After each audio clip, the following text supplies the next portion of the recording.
国立传统艺术中心推动民间戏曲提升计划，透过实际访问来了解剧团目前所欠的资源，嘛要招业界师傅甲前辈来参加，望甲有心要传承的少年人斗相共。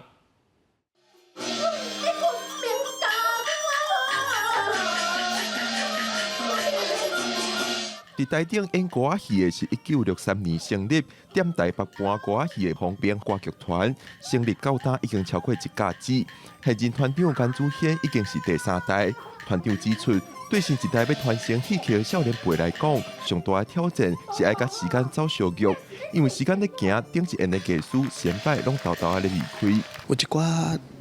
这老先生，这先觉慢慢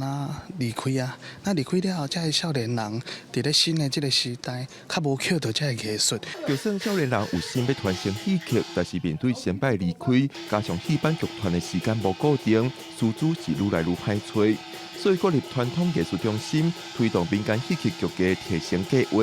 甲9个剧团访谈，找出剧团上需要什么款的训练，替因们合业界师资，为剧团定做专属的训练课程，甲一寡有心要传承的少年人斗相共。人才的养成在戏曲界来讲，一个就是学校的养成，另外一个是在班养成。那外台的成员大多数是在班养成比较多，演出工作已经很繁重了，在演出工作之余，后辈才有精力去学习。可是这样子的状况，他就比较难有系统化的学习的成果，然后也比较没有相对完整的块状的时间、带状的时间去做学习。计划主持人林宪辉指出，真侪为民间剧团出身的演员，并无经过戏剧学院这款系统化的教学训练，亲像唱戏的基本功夫、编剧概念等等，基础拢可能较无扎实。这个计划有2年的训练时间，经过1年的训练，才会训练成果，准备要对外展现。为这礼拜5开始，伫台湾戏剧中心演出，也邀请大家来支持有心要传承戏剧的少年辈。